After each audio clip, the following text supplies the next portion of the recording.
e스포츠 소식입니다. LOL 챔피언스 코리아 스프링 2016 23일 펼쳐진 1경기에서는 삼성과 스베누소닉붐이 맞붙었습니다. 바루스와 코르키 브라움으로 조합의 강점을 살린 삼성이 상대의 실수를 놓치지 않고 날카롭게 파고들며 2대 0으로 1승을 추가했습니다. 이 경기에서는 락스타이거즈와 CJ 엔투스의 대결이 이어졌는데요. 락스타이거즈가 선취점을 획득한 가운데 이어진 2세트에서 피넛 윤왕호 선수가 킹그레드로 활약하며 등장하는 곳마다 상대를 제압했습니다. 이에 락스타이거즈가 16분 만에 10킬 노데스를 기록하며 빠르게 경기를 마무리 지었는데요. 24일에는 아프리카 프릭스와 SKT T1이 1승을 추가했습니다. 잠시 후 5시에는 콩두몬스터와 락스타이거즈, 삼성과 진에어 그린윙스의 경기가 이어집니다. 히어로즈 오브 더 스톰 2016 시즌1 대망의 결승전이 진행됐습니다. 피할 수 없는 라이벌 TNL과 MVP 블랙의 결승 리매치로 많은 이들의 관심을 불러모은 이번 대결.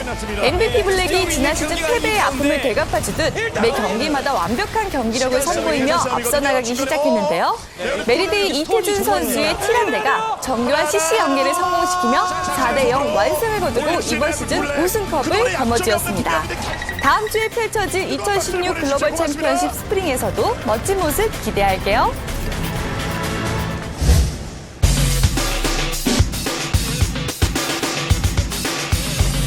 한국의 모든 게임 마니아들을 사로잡은 게임의 메카. 안녕하세요. 게임플러스 권희슬입니다. 제 앞에는 게임에 대한 심층적인 분석을 도와주실 두 기자님 자리하셨습니다. 안녕하세요. 안녕하세요. 네, 안녕하세요.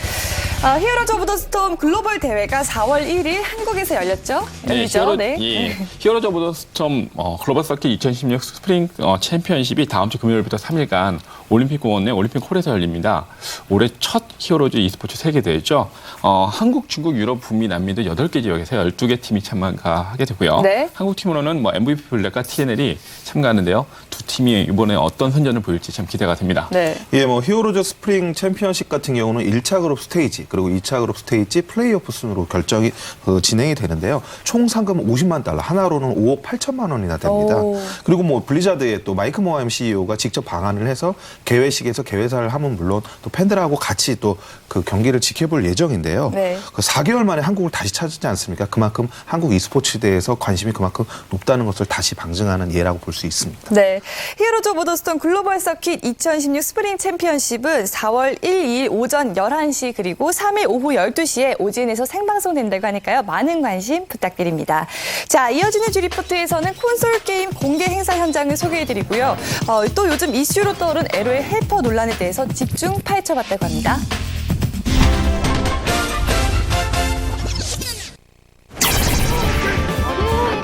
동전 하나로 벌이는 진검승부. KO에 울고 웃었던 우정 파괴 매치.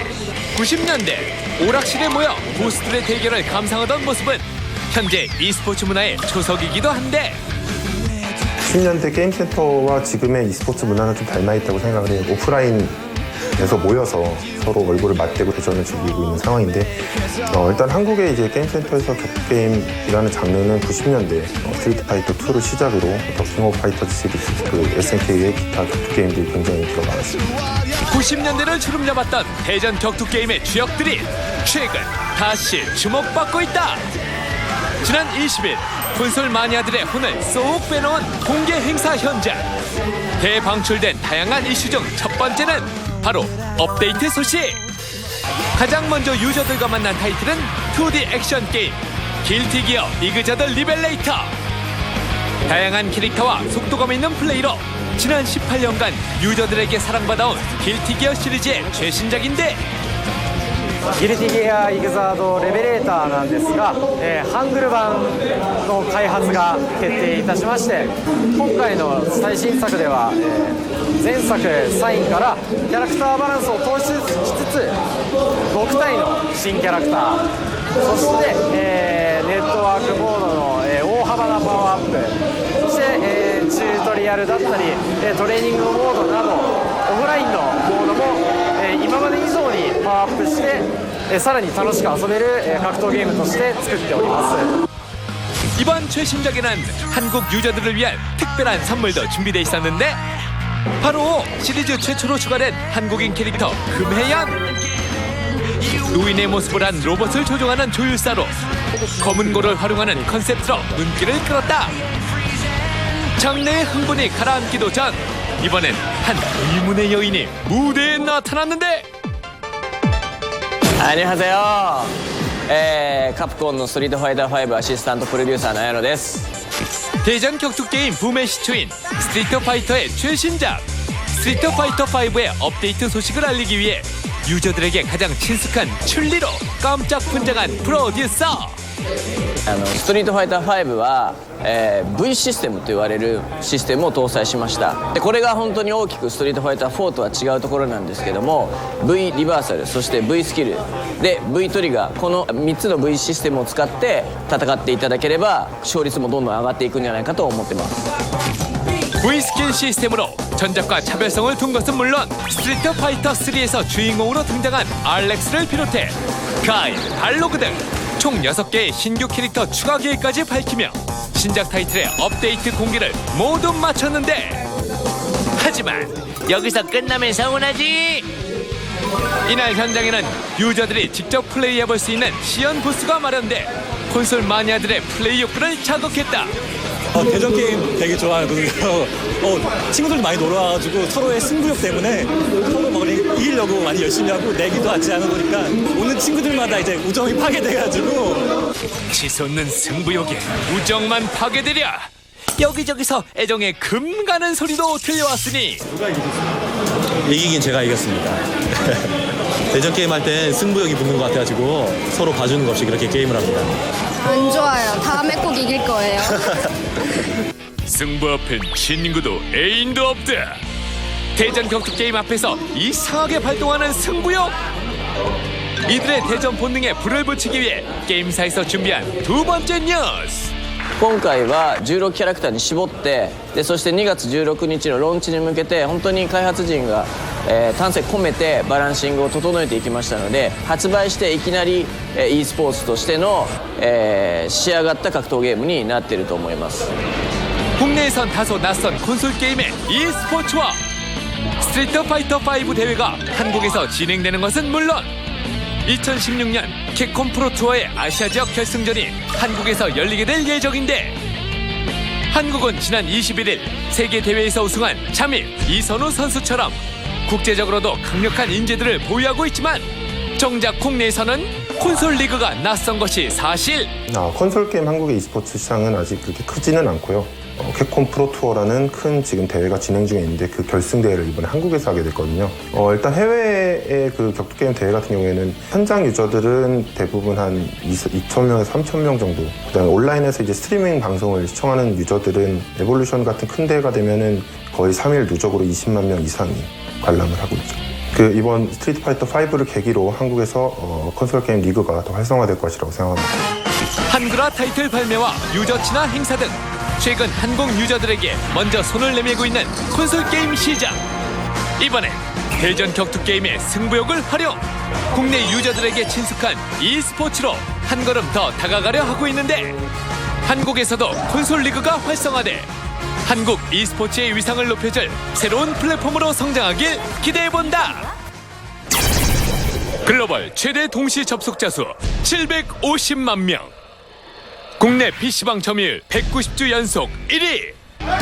전 세계 메가 히트 게임 리그 오브 레전드. 하지만 고랭크 유저들의 대리 게임과 일명 헬퍼라고 불리는 비인가 프로그램의 성행으로 어둠의 그림자가 드리웠는데 논란의 LOL을 게임 플러스에서 긴급 진단해 보았다.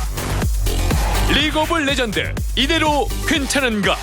첫 번째, 대리 기사의 유혹. 이번 시즌 한국 서버 최초로 다이아 5티어를 달성하고 랭킹 1위에 올랐던 아이디가 대리 기사의 작품으로 알려지며 또 한 번 대리 게임의 심각성이 대두됐다. 신분처럼 보이는 등급 제도 때문에 티어라는 자신의 위치를 대변할 수 있는 시스템이다 보니까 대리 게임이 성행한 것 같습니다. 개발사에서는 대리 게임에 대해 해당 계정을 정지시키는 등 제재를 가하고 있지만 오히려 대리 기사들은 나날이 증가하는 추세. 보통 아이템 거래 사이트나 포털 사이트에는 롤 대리라는 단어가 사용될 수 없거든요. 그래서 대리기사들은 보통 개인의 블로그 등을 통해 홍보하고 있습니다. 실제로 제작진이 한 대리 사이트와 접촉을 시도해본 결과 충격적인 실체를 확인할 수 있었다. 전 프로게이머 보유라는 홍보 문구와 함께 SNS를 통해 누구나 손쉽게 접근할 수 있었는데 실버 4에서 다이아 5까지 금액만 무려 74만 5천 원. 기간은 불과 일주일도 안 걸린다는 답변이 왔고 이를 토대로 추측하면 대리기사 한 명의 한 달 수입만 약 400만 원에 이른다는 것을 추정해 볼 수 있었다. 상위 티어에 있는 대리기사들이 팀을 이루다 보니 진리도 없고 돈을 버는 셈입니다. 체계적인 시스템이 갖춰져 있는 것은 물론 정식 법인 사업자 등록증을 내걸고 당당히 영업을 하고 있었던 것. 라이엇 게임즈는 매주 대리게임 유저들의 명단을 공개하면서 약관 위반 행위에 대해 게임 이용 제한이라는 유예를 두고 있습니다. 이후 지속적으로 대리게임을 하는 유저들은 영구 정지라는 처벌을 받을 수 있습니다. 대리게임으로 인해 랭크게임의 본질이 퇴색되고 있는 상황에서 점유율 1위 자리를 위협하는 또 하나의 문제점이 있었으니 바로 헬퍼 프로그램.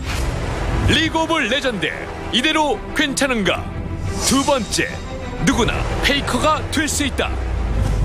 최근 인기 BJ 캬하하의 헬퍼 논란이 발생하며 소환사의 협곡 안팎으로 갑론을박이 뜨거웠는데 캬하라는 BJ가 개인 방송 중에 상대방과의 교전 과정에서 적이 아닌 와드를 먼저 공격하는 의아한 플레이를 보여줬습니다.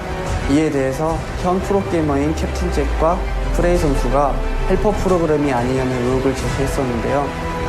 개발사에서 직접 조사한 결과 헬퍼 사용 흔적을 찾을 수는 없었지만 전 프로게이머였던 캬하하까지 논란에 휩싸이면서 헬퍼 문제가 수면 위로 떠올랐는데 정상적인 게임의 입력 데이터랑 출력 데이터를 가로채서 조작해가지고 일반적인 유저는 할 수 없는 플레이를 프로그램의 도움을 받아서 이렇게 할 수 있게 만들어주는 이런 프로그램 종류를 치팅 프로그램이라고 부르는데요. 이번에 논란이 됐던 롤 헬퍼 같은 경우는 이런 종류의 치팅 프로그램이라고 볼 수 있습니다. 논타깃 스킬을 정확히 적중시키는 것부터 상대방의 스킬을 피하거나 와드의 위치를 알려주는 등 그 종류만 해도 천차만별. 솔랭에서 쓰레쉬를 가장 좋아하는데 그랩을 쓰는데 진짜 피할 수 없는데 피하고 플래시라던가 뭐 이동기라던가 그런 거를 진짜 좀 기계처럼 움직이는 무빙이 있는데 보면은 딱 알거든요. 게임하기가 싫어해져 이제 스킬이 안 맞으니까. 게임 승패에 직접적인 영향을 주는 만큼 대책 마련이 시급한 상황이지만 유저들 사이에서 안 쓰면 바보라는 말까지 나올 정도로 헬퍼 사용자가 점점 늘어나고 있는데 그렇다면 이 문제를 근본적으로 막을 방법은 없는 걸까? 사실 헬퍼 프로그램이나 치팅 프로그램을 제작하는 회사는 여럿이고 게임 클라이언트가 업데이트 되는 것처럼 마찬가지로 그 헬퍼 프로그램도 같이 업데이트가 되기 때문에 항상 고정적인 형태가 아닙니다. 그래서 잡아내는 데는 좀 한계가 있다고 볼 수 있죠. 개발사에서는 헬퍼 프로그램 사용 시 영구 정지라는 강정책을 내놓았지만 시스템의 한계로 완벽하게 막는 것은 불가능한 현실. 헬퍼라는 게 시스템 내에서 완벽하게 걸러지지 아직 않은 것 같아서 유저들이 헬퍼라는 게 불법이라는 걸 알고 양심에 맡겨서 하면 안 된다. 좀 자각을 갖고 게임을 했으면 좋겠어요. 게임을 만드는 것은 개발사이지만 그 게임을 완성시키는 것은 유저인 만큼 올바른 게임 문화 정착이 필요한 상황.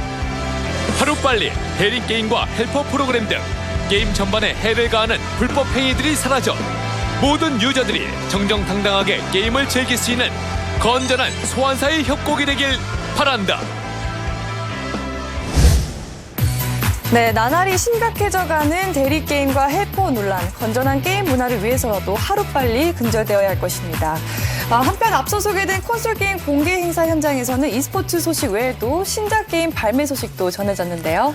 네, 플레이스테이션 4 독점 타이틀 언차티드 4 해적왕과 최후의 보물이 한글화돼서 5월 10일 발매됩니다. 네. 언차티드 시리즈는 PS 독점 타이틀 중에서 가장 인기 있는 시리즈로 알려져 있죠.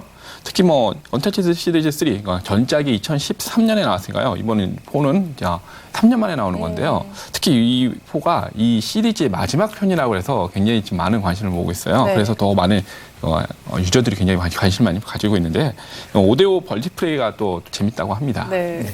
뭐 용과 같이 시리즈 10주년 기념작인 플레이스테이션 4 독점 타이틀 용과 같이 극 역시 5월 26일 날 발매될 예정인데요. 1995년에 첫 작품 발매한 이래로 세계적으로 출하량이 무려 750만 장을 돌파했다고 합니다. 이런 용과 같이 시리즈의 일단 최신작으로서 특히 시리즈 사상 처음으로 한글화돼서 이제 나온다고 하니까 네. 그런 부분에서 상당히 의미가 있다고 볼 수 있습니다. 그렇습니다. 앞으로도 다양한 콘솔 게임들이 한글판 발매 소식을 계속해서 전해주기를 기대해 보겠습니다. 자, 이어지는 G랭크에서 3월 넷째 주 게임 순위를 확인해 보시고요. 잠시 후 2부 G테스터에서 로스터 킹덤 최종 평가를 만나보시기 바랍니다. 채널 고정해 주시고요. 저희는 잠시 후 다시 돌아오겠습니다.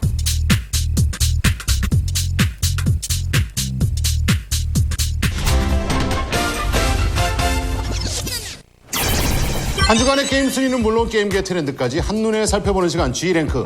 안녕하세요. 승분남 이현수입니다. 최근 영국의 게임 전문 매체 포켓게이머가 전 세계에서 가장 성공한 모바일 게임 8종을 발표했습니다. 작품성을 갖춘 것은 물론 매출 5억 달러 이상을 기록한 게임을 기준으로 선정된 수상작에는 퍼즐 앤 드래곤과 캔디 크러쉬 사가, 그리고 클래시 오브 클랜 등 유명 게임들이 모두 선정됐는데요. 국내 게임으로는 유일하게 모두의 마블이 이름을 올렸습니다. 글로벌 유명 모바일 게임들과 어깨를 나란히 하며 맹활약 중인 국내 게임들이 앞으로도 해외 시장에서 선전하길 바라면서 이번 주 순위 판도는 또 어떻게 변했을지 3월 넷째 주 온라인 게임 순위부터 시작합니다. 3월 넷째 주 온라인 게임 20위부터 11위까지의 순위입니다. 사이퍼스가 2계단 상승한 가운데 월드 오브 워크래프트와 리니지2가 각각 1계단씩 상승했습니다. 온라인 게임 순위 16위는 월드 오브 워크래프트입니다. 월드 오브 워크래프트 차기 확장팩 군단의 출시를 앞두고 개최했던 팬아트 공모전이 많은 팬들의 참여 속에 마무리됐는데요. 개발팀의 심사를 거쳐 선정된 수상작들은 블리자드에서 진행하는 월드 오브 워크래프트 관련 행사에도 전시될 예정입니다. 최근 월드 오브 워크래프트에서 이제 팬아트 관련해서 또 저작권 논란이 또 일어나고 있어요. 웹툰 연재하시는 나승훈 작가라는 분이 팬아트 형식으로 월드 오브 워크래프트 만화를 좀 그리신 게 있어요.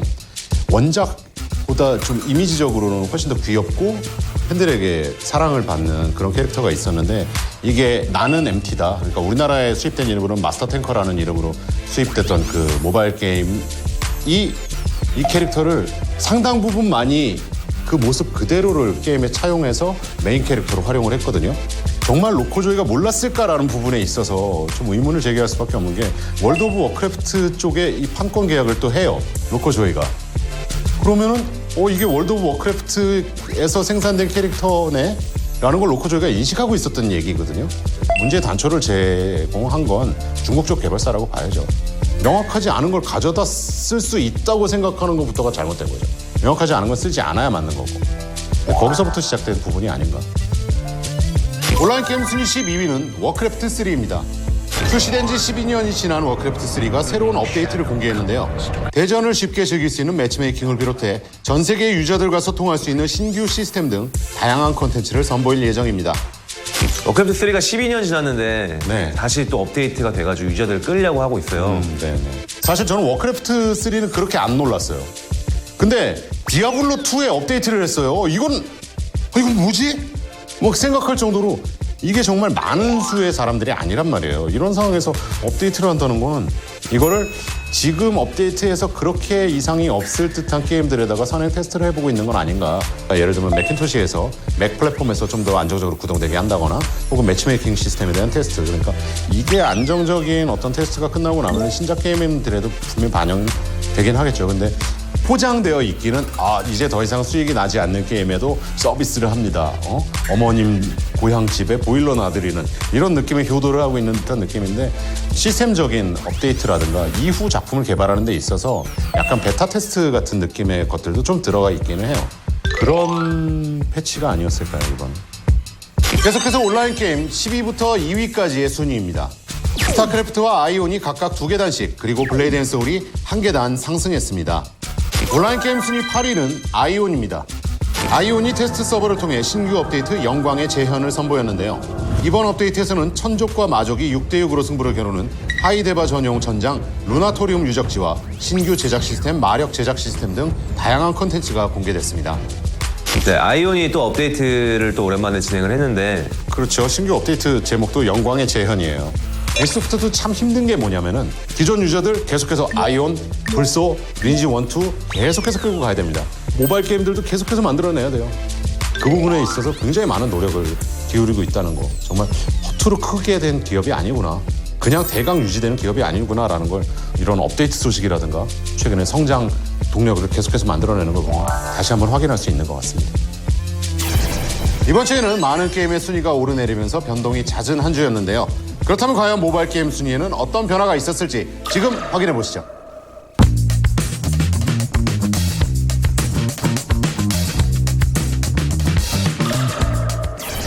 3월 넷째 주 모바일 게임 10위부터 2위까지의 순위입니다. 클래시 로얄과 레이븐의 순위가 각각 2계단씩 상승한 가운데 클래시 오브 클랜과 피파 온라인 3 모바일이 다시 순위권에 진입했습니다. 모바일 게임 순위 9위는 클래시 오브 클랜입니다. 클래시 오브 클랜이 영상을 360도 돌려볼 수 있는 새로운 방식의 게임 광고를 공개했는데요. 게임 속 주인공의 시점에서 전투 현장을 생생하게 체험할 수 있도록 제작된 이번 영상은 번개 마법과 자이언트 등 게임 속 상황을 미리 즐겨볼 수 있어 색다른 재미를 제공하고 있습니다. 이 슈퍼셀 같은 경우는 되게 이런 거에 대해서 좀 선구적인 이미지를 좀 가져가려고 하는 것 같아요. 네. 슈퍼셀이 광고를 집행하는 데 있어서는 굉장히 선두주자 역할을 굉장히 잘하는 업체고 많은 업체들이 슈퍼셀을 따라하기로 흘러갈 것이라는 게 이전에도 있었기 때문에 아마도 당분간은 이 360도 광고가 굉장히 우후죽순처럼 돋아나지 않을까. 선행 공개되는 어떤 지역이라든가 뭐 FPS에서도 굉장히 다양하게 쓰일 수 있을 것 같고요. 미리 광고만 공개해 놓으면은 게임에 업데이트 되기도 전에 그 안에 들어가서 움직여보면서 전략 미리 짜볼 수 있고 이런 느낌에서 다양하게 여러 게임에서 활용할 수 있는 분야가 아닐까. 성공적이 됐을 시에는 많은 업체들이 아마 이익을 누릴 수 있지 않을까. 모바일 게임 순위 6위는 레이븐입니다. 레이븐이 출시 1주년을 맞아 대규모 이벤트를 진행하는데요. 게임에 접속한 이용자 전원에게 40레벨 캐릭터를 제공하며 신규 탐험 지역, 뱀파이어 성과, 지옥 난이도의 실시간 레이드 등 다양한 신규 콘텐츠를 업데이트했습니다. 무상으로 그냥 모든 유저들에게 지급을 한다는 이벤트를 하고 있어요. 되게 특이한 것 같은데 1주년이나 지난 상태에서 이런 결단을 내렸단 말이에요. 이거는 굉장한 자신감에서 왔다고 생각을 해요. 그러니까 40레벨 이후에 여러분들이 즐기실 만한 거리가 많습니다라는 자신감, 첫 번째 콘텐츠에 대한 자신감이 첫 번째 있을 거고요. 그리고 40레벨 이후에도 굉장히 돈을 많이 쓰셔야 될 거예요. 돈을 벌어먹을 수 있다는 자신감, 이 두 가지가 뭐 합쳐져서 작용을 했다고 생각을 해요. 앞으로 훨씬 더 장기적으로 보고 있다는 얘기예요. 모바일 게임 라이프 사이클이 뭐 예전에는 이런 얘기도 했어요. 야, 런칭하고 나서 6개월 뒤면은 신작 알아봐야 돼. 이런 얘기들을 많이 했는데 이제는 1년 넘고 2년 넘는 거예요. 그래서 장기적으로 갈 생각, 장기적으로 가겠다는 포석을 깔고서 유저들에게 이만큼의 통큰 지급을 한 게 아닌가. 네, 이렇게 모바일 순위 분석까지 모두 마무리가 됐습니다. 이번 주에는 2주년을 맞이한 세븐나이츠가 신작들의 상승세에도 불구하고 2주 연속 1위를 기록했는데요.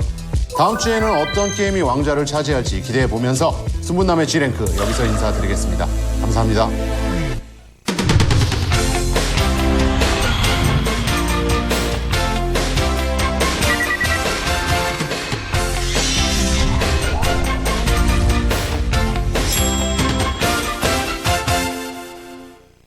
시그램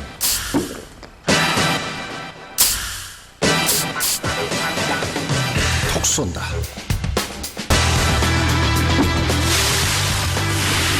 마지막까지 톡 쏘는 탄산수 시그램. 해변에서 본 바다와 바다 위의 바다는 파도 소리부터 다르다는 것. 여행에서 배웠다. 가볍게 자유롭게 비자와 함께.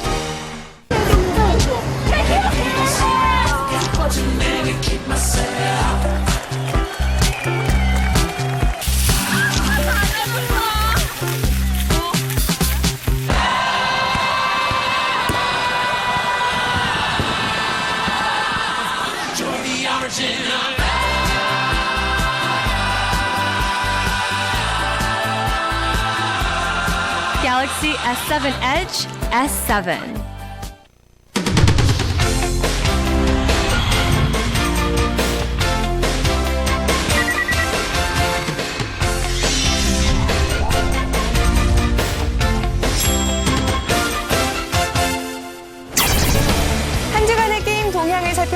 G 뉴스입니다. 두 개의 세계, 하나의 고향이라는 아제로스에서 인간과 오크, 숙명의 대결을 그린 영화 워크래프트. 드디어 세 번째 TV 스팟이 공개됐습니다. 특히 중국 배우 오원조가 연기한 메인 악역 굴단이 모습을 드러내 화제를 모았는데요. 과연 영화에서는 어떤 모습을 보여줄지 기대가 됩니다. 미국 샌프란시스코 모스폰 센터에서 열린 GDC 2016이 역대 최다 관객 2만 7천 명을 기록하며 성황리에 막을 내렸습니다. 이번 행사는 650개가 넘는 세션과 인디게임 페스티벌, 게임 개발자 어워드로 꾸며졌는데요. GDC 어워드 최고 기술상과 올해의 게임상은 위쳐3가, 혁신상과 최고 내러티브상은 허스토리가 수상했습니다. 서울대학교 게임 동아리가 개발 중인 로그라이크 액션 게임 딥다크 던전이 크라우드 펀딩 모금 시작 5일 만에 목표액의 170%를 넘어섰습니다. 모금은 5월까지 계속되며 추후 모금액이 200%를 넘어설 경우 추가 콘텐츠를, 300%를 넘어설 경우 온라인 협동 플레이 기능을 개발할 예정입니다. 인기 온라인 야구 게임 슬러거가 모바일로 재탄생합니다. 모든 선수를 최하 등급부터 최상 등급까지 성장시킬 수 있는 선수 성장 시스템과 KBO 라이선스를 통한 2016년 최신 라인업을 구현한 것이 특징인데요. 오는 4월 5일까지 CBD 창업자를 모집 중에 있으니까요. 야구 게임에 관심 있는 게이머라면 신청해보는 것도 좋을 것 같습니다. 3월 넷째 주 G 뉴스는 여기까지입니다.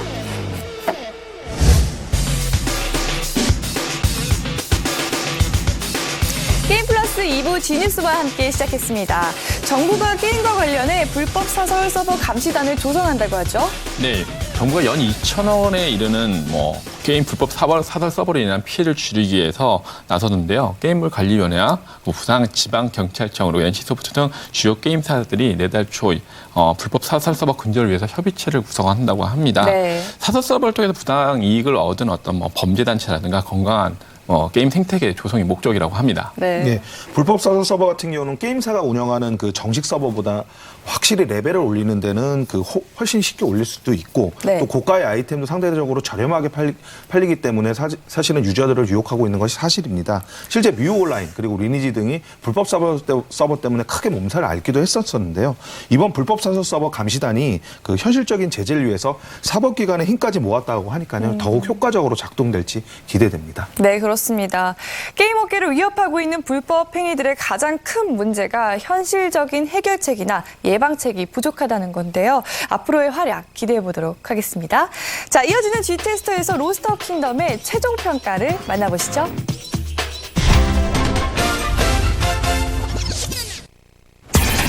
지난주 아무리 터치해도 대답 없는 마을 내 NPC와 존재의 이유를 어필하지 못한 캠프 시스템은 G테스터의 따끔한 혹평을 피하지 못했는데 과연 콘텐츠에서는 분위기를 반전시킬 수 있을까? 로스트 킹덤의 콘텐츠! 자, 액션 RPG의 기본 모드는 모험 모드. 네. 로킹에서는 정벌이라고 부르고 있습니다. 그렇죠. 근데 공짜로 들어갈 수 있는 게 아니에요. 당연하죠. 공짜로 들어가는 게 어딨어요. 여기서 정벌 포인트, 스태미너. 이거를 써야 되는 거죠. 써야 돼요. 써야 되는데 보세요. 네, 정벌 들어가면은 네, 여기를 들어가려면은 제가 지금 정벌 포인트 4포인트가 필요하네요. 비슷한 장르의 다른 게임들하고 비교해봤을 때 최대치에 비해서 보유할 수 있는 스태미나 최대치에 비해서 정벌 포인트가 너무 많이 듭니다. 맞아요. 제 최대치가 34거든요. 60이라고 되어 있는 건 다른 것들을 더 받아서 그런 건데 34면은 게임 한 8판 하면은 끝나는 거잖아요. 8판에서 뭐 도는 동안 시간이 좀 흘러서 차니까 한 9판 정도. 9판 정도를 도울 텐데 그게 그 동랩의 다른 게임들하고 비교하면 상당히 빡빡한 편이에요. 근데 뭐 괜찮습니다. 다른 여러 가지 조치들을 마련해 놓으면 돼요. 뭐 이거 미션 깨고 어떤 임무 깨고 퀘스트 깨고 하면서 조금씩 더 받아서 할 수 있는데 그런 면에 있어서 딱히 더 많이 주진 않거든요. 그래도 괜찮습니다. 다른 수가 있어요. 네, 어떤 수죠? 캐릭터를 바꾸어서 돌리면 파킹이 된 캐릭터, 그 캐릭터는 계속 쌓여가기 때문에 계속 캐릭터만 바꿔주면은 정벌 포인트가 모자르다라는 느낌이 안 들 텐데 여기서 큰 문제가 발생하는 겁니다.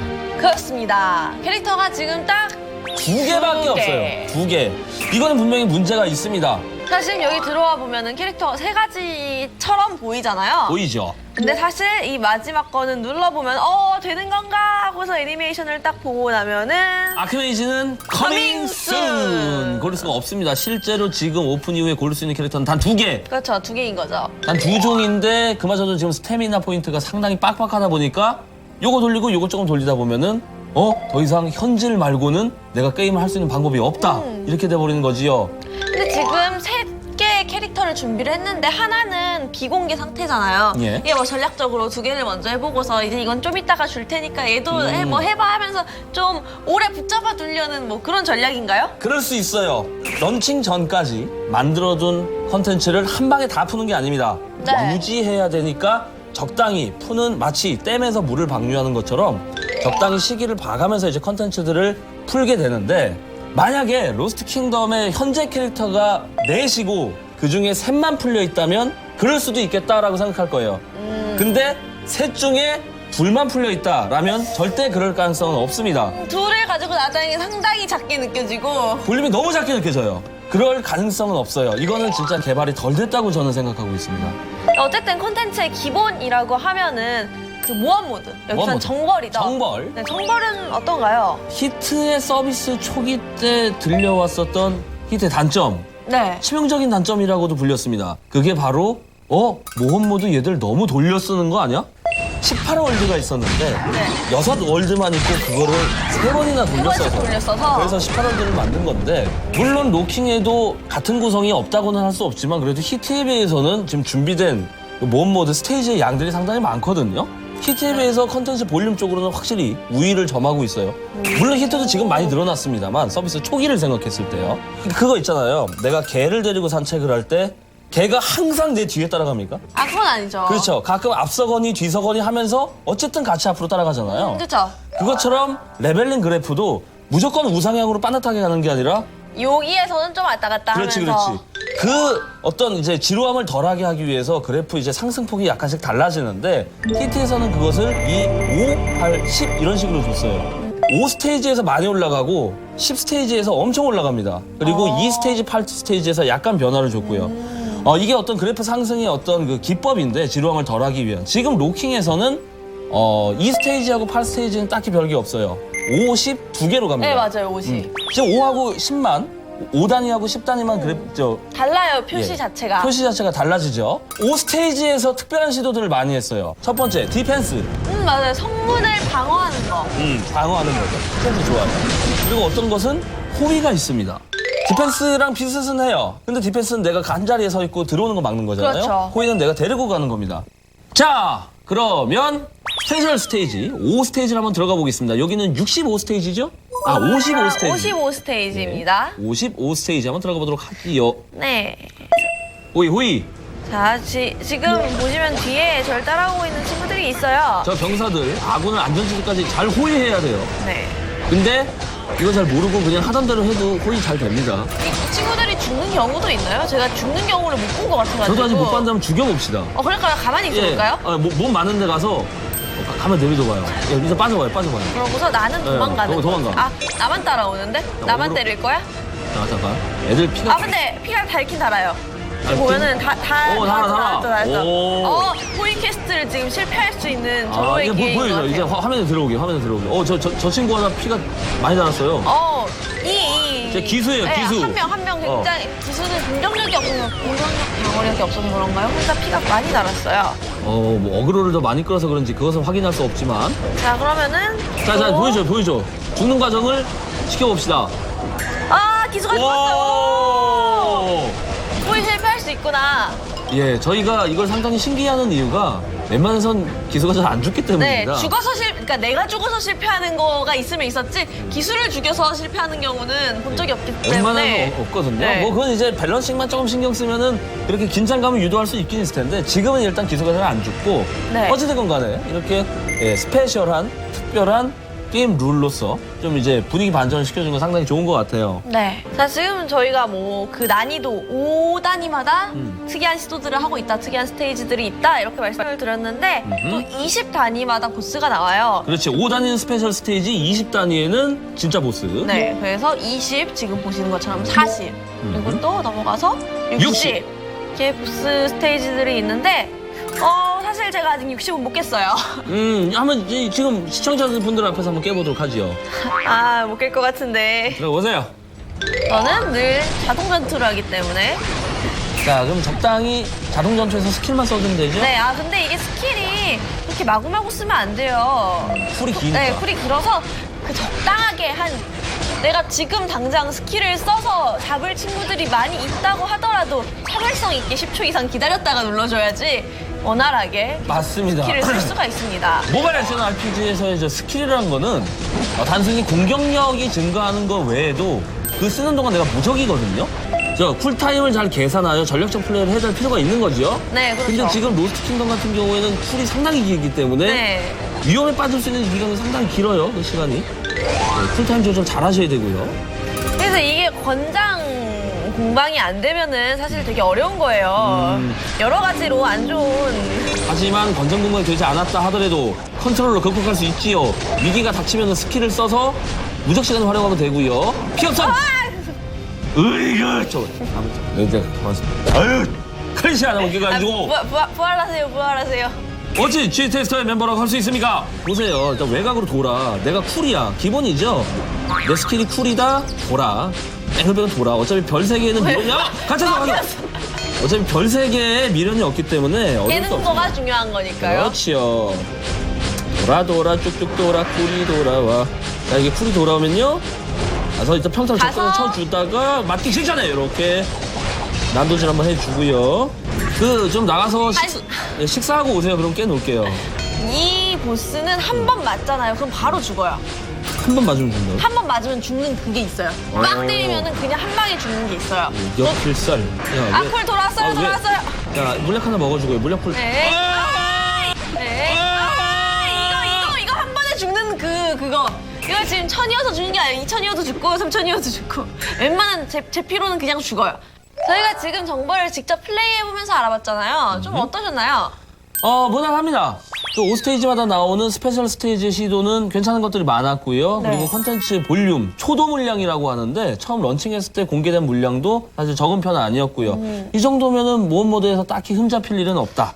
장비 좀 많이 랩업 좀 시키셨어요? 근데 장비를 지금 보시면은 제가 그렇게 나쁘지 않아요. 지금 무기가 전설이고요. 얘를 신화로 아직 업그레이드는 못했는데 그리고 나머지들도 보면은 뭐 신화 뭐 이런 것들을 차고 있어요. 전설 신화 말씀하셨는데 이런 장비 등급 대부분의 게임들이 일고희 영전신 시스템을 쓰고 있습니다. 뭐라고요? 일고희 영전신. 일고희 영전신. 네, 일반 고급 희귀, 영전신, 영웅, 전설, 신화. 네, 그쵸. 히트 같은 경우는 영전 불을 씁니다. 불멸을 쓰고 있는데 네. 딱 봐요. 너 이 게임 재밌어? 장비 좀 보자. 얘 다 신화네? 얘 장비 쩐다. 이런 얘기들을 사실 많이 하실 텐데 이 게임에서는 그게 통용되지 않습니다. 그렇죠. 장비마다 그 레벨의 제한이 있잖아요. 그렇죠. 10레벨 이상일 때 쓸 수 있는 장비, 그렇지. 20레벨 이상일 때 쓸 수 있는 장비 이런 게 있기 때문에 처음에 레벨 제한 없는 거를 신화까지 해놔봤자 그냥 10레벨짜리 장비 그거 쓰는 게 훨씬 나아요. 예, 그러니까 이게 제일 중요한 거는 겉에 드러나는 일고희 영전신 등급보다도 이 장비의 랩제예요. 그렇죠. 예, 그래서 이게 히트하고의 무기 성장 시스템, 장비 성장 시스템에서 가장 크게 차별점을 두고 있는 겁니다. 이거예요. 히트 같은 경우엔 전세입니다. 내가 계정을 만들고 예를 들어서 500만 원을 딱 현질을 했어. 그러면은 난 그 게임 템 졸업한 거예요. 맞출 게 없어. 네, 맞출 게 없어요. 어차피 그거 그냥 끝까지 가면 됩니다. 로스트 킹덤 같은 경우에는 월세라고 생각하시면 될 것 같아요. 그렇죠. 레벨이 얼마 오르면은 또 내야 되고. 그렇지. 레벨 얼마 오르면 또 다시 새로 장비 다 맞춰야 되고. 보증금만 처음에 일정 박아두고서 내가 레벨이 올라갈 때마다 그때마다 다시 투자해야 되는 비용이 생깁니다. 굉장히 엄격한 랩제. 그렇죠. 던파옥은 블레이드 방식처럼 아예 챕터 구분이 되어 있어서 그 챕터에 올라가기 전까진 아예 그 템을 구경할 수도 얻을 수도 없는 그런 방식입니다. 챕터가 딱 바뀌게 되면 그때부터 거의 새로 시작하는 마음으로 장비를 파밍해야죠. 근데 이 블레이드 방식 있지 않습니까? 네. 같은 433 게임이니까 블레이드 방식을 취하고는 있는데 성공 사례는 바로 2014 게임 대상 탔었던 블레이드. 예, 블레이드죠. 그리고 실패 사례는 역시 또 블레이드는 블레이드인데 다른 블레이드입니다. 네, 저희가 평가도 했잖아요. 알고 계시는군요. 예. 바로 크로노 블레이드. 네. 크로노 블레이드 같은 경우에는 그게 치명적으로 발목을 잡아서 게임이 실패하는데 일조를 했지요. 자, 과연 로스트 킹덤은 어느 쪽에 트리를 타게 될지 장비 성장 시스템 또 주목을 하고 있는 부분이에요. 특정 스테이지마다 독특한 컨셉트의 퀘스트를 부여해 전투에 재미를 더한 정벌 모드는 호평을 받았지만 레벨이 올라갈 때마다 장비를 새로 제작해야 하는 장비 성장 시스템은 흥행의 촉진자가 될지 실패의 치명타가 될지 조금 더 지켜봐야 하는 상황. 과연 G테스터는 로스트 킹덤의 미래를 어떻게 평가했을까? 로스트 킹덤의 최종 평가. 로스트 킹덤은 자카르타다. 자카르타는 교통지역으로 유명한 인도네시아의 수도입니다. 좋은 관광지가 있음에도 불구하고 교통 때문에 관광이 꺼려지는 곳이죠. 로스트 킹덤은 비슷합니다. 나쁘지 않은 컨텐츠들을 보유하고 있음에도 불구하고 함흥차사 로딩과 불필요한 플로우 때문에 게임에 대한 인상이 좀처럼 좋아지질 않네요. 인프라가 부실한 관광지는 아무리 훌륭한 경관을 갖고 있어도 인기 관광지가 되기 힘든 것과 마찬가지겠죠. 제 주의 포인트는요. 비주얼 3점, 접근성 1.5점, 컨텐츠 4점입니다. 로스트 킹덤은 경험이 부족한 선발투수다. 서비스사인 433에서 올해 총 18종의 게임 출시를 예고하고 있는데요. 그 첫 번째 주자로 로스트 킹덤을 내놓았습니다. 선발투수답게 마을 시스템, 그리고 반오픈 필드는 기존의 모바일 RPG에서 진화한 모습을 보여주려는 새로운 시도들을 많이 했습니다. 하지만 존재의 이유를 찾아보기 어려웠던 마을 시스템은 선발투수로서의 면모를 과시하지 못하게 만드는 요인이 되고 있습니다. NPC 역할 강화, 그리고 불편한 마을 시스템을 개선한다면 433의 대표 투수로 자리매김할 수 있을 것이라 생각합니다. 그래서 제 G포인트는요. 비주얼 3점, 접근성 2점, 콘텐츠 4점입니다. 자, 이렇게 해서 2016년 모바일 RPG의 계보를 이어갈 로스트 킹덤의 평가를 모두 다 마쳤는데요. 초반에 빵 터졌던 그런 좋은 분위기를 잘 이어나가려면 어떤 부분을 보완하면서 게임을 운영을 해야 될까요? 자, 초반에 빵 터지긴 했어요. 네, 지금 그쵸. 히트 4위 매출, 로스트 킹덤 5위입니다. 거의 지금 텅비까지 추격했는데 뒤집고서 그대로 높은 등수를 유지하기 위해서는 필요한 거는 딱 2개입니다. 뭐죠? 첫 번째, 로딩 시간 단축. 네. 두 번째, 플로우 개선. 유저들이 느끼는 로딩에서 느끼는 스트레스를 줄여라라는 겁니다. 이것만 해결된다면 기본 베이스 자체는 상당히 탄탄한 게임이기 때문에 충분히 롱런할 수가 있거든요. 예, 이거 고쳐야 돼요. 네, 개발자님이 말씀하신 것처럼 그런 부분들 보완해서 로스트 킹덤 앞으로 더 잘 되는 게임 됐으면 좋겠네요. 네, 그렇습니다. 자, 그럼 저희는 다음 시간에 새롭고 세상 어디에서도 본 적 없는 냉철한 평가와 함께 다시 돌아오겠습니다. 여러분, 안녕! 네, 접근성에서 최하위를 받은 로스트 킹덤. 하지만 콘텐츠는 4점으로 극찬을 받았는데요. 예, 다양한 콘셉트의 콘텐츠가 퀘스트였죠. 유저들을 즐겁게 해주고 있습니다. 근데 네. 사실 인기에 비해서 이 매출 순위가 좀 못 따라오고 있는 게 좀 안타까운 현실인데요. 앞에서도 언급이 됐었죠. 매출이 이끌어줄 여성 캐릭터가 부족하다는 것이 좀 이유로 꼽히고 있습니다. 사실 지난해 말에 매출 1위를 기록했던 히트 같은 경우에서도 여성 캐릭터의 매출이 70% 이상으로 절대적인 부분을 차지하고 하고 있거든요. 4시 33분에서 이제 꾸준한 업데이트를 계획하고 있어서 여성 마법사 캐릭터가 오픈이 된다라고 하면 네. 매출 순위가 좀 더 올라갈 것으로 기대가 됩니다. 네, 마치 게임 플러스에 제가 있듯이 말입니다. 네, 그렇습니다. 자, 게임 플러스 오늘은 여기까지입니다. 마지막으로 알파고 그리고 게임의 미래와 관련해 엄재경 해설위원의 논평 함께하면서 이 시간 마치도록 하겠습니다. 함께해 주신 여러분 고맙습니다.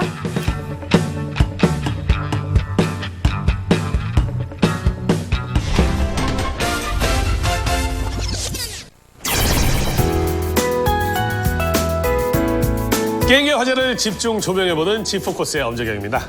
오늘은 알파고 그리고 게임의 미래에 대해 이야기해볼까 하는데요. 한동안 온 나라가 이세돌 구단과 구글 인공지능 알파고의 바둑 대결에 열광했습니다. 비록 1대4 알파고의 승리로 끝나긴 했지만 이세돌 구단이 보여준 위대한 도전과 인간적인 매력에 푹 빠졌던 시간이었죠. 여러분들은 이번 대결에서 어떤 부분이 가장 인상 깊으셨나요? 대국을 지켜보면서 많은 사람들이 감탄했던 것은 이세돌 구단의 태도였습니다. 인격이 없는 기계일 뿐임에도 알파고를 무시하지 않았고 패배 원인을 묻는 질문에도 자신의 실력이 없었을 뿐이라고 말했습니다. 사실 이세돌 구단의 입장에서는 한 번쯤 불공정한 경기가 아니냐고 구글 측에 항의할 수도 있었을 것입니다. 실제로 알파고가 인터넷을 통해 바둑을 둔다는 점 때문에 훈수 논란이 제기되기도 했지만 그는 그저 승부마다 최선을 다했고 이겼을 때는 마치 어린아이처럼 즐거워했는데요. 특히 마지막 대결에서는 알파고가 백을 잡았을 때 더 강하니 제가 흑으로 두겠다며 일부러 어려운 길을 선택하기도 했죠. 승패를 떠나 수천 년 동안 이어져온 인류의 게임이자 문화인 바둑을 즐기는 모습이었습니다. 이세돌 구단과 알파고의 대결로 인해 인공지능, 즉 AI에 대한 관심도 부쩍 높아졌습니다만 사실 게이머들에겐 AI라는 단어가 원래부터 친숙합니다. 게임 속에서 만나는 수많은 몬스터와 NPC들을 통해 이미 AI를 접하고 있었으니까요. 알파고를 만든 구글 딥마인드 CEO 데미스 하사비스 역시 게임 개발자였습니다. 그래서 이렇게 재미있는 이벤트가 나올 수 있었던 거겠죠. NC소프트는 2012년부터 AI 랩을 만들어 인공지능에 대한 투자와 연구를 진행해왔습니다. 최근에는 블레이드 앤 소울의 무한의 탑에 AI 기능을 적용했고 올해 첫 CBT를 앞둔 리니지 이터널에는 AI 기술을 사용한 다이내믹 던전을 선보일 예정입니다. 기존에는 몬스터 패턴이나 위치 그리고 맵 등 던전 환경이 늘 똑같았지만 다이내믹 던전은 상황에 따라 던전의 모습이 자동으로 바뀐다고 합니다. 또한 넷마블 게임즈가 개발 중인 게임 맞춤형 게임 서비스 엔진 콜럼버스도 AI 기술인데요. 유저가 특정 스테이지에서 반복적으로 실패하고 있을 때 부족한 부분에 맞는 적절한 성장 가이드를 제공해 빠르게 다음 스테이지로 이동할 수 있도록 하고 게임 콘텐츠를 더 재미있게 즐길 수 있게 만들어준다고 합니다. 현재 게임 내 인공지능은 주로 몬스터나 NPC에 적용되고 있습니다. 개발자가 미리 입력해놓은 지시에 따라 동작하는 것이죠. 즉, 모든 유저가 동일하게 동작하는 인공지능을 만나게 됩니다. 하지만 미래에는 유저의 수준이나 플레이 스타일, 성향 등을 빠르게 파악해 그에 맞춰 반응하는 몬스터와 NPC 던전을 만나게 될 것입니다. 지루하고 반복적인 플레이가 아니라 늘 새로운 스테이지가 펼쳐지는 것이죠. 그때가 되면 사람들은 언제나 새로운 마음으로 게임을 즐길 수 있게 될 것입니다. 인공지능 덕분에 더 재미있는 게임, 나아가 더 재미있는 삶이 가능해지는 거겠죠. 어쩌면 언젠가는 함께 게임하던 친구가 알고 보니 인공지능이었다는 웃지 못할 상황이 벌어질지도 모르죠.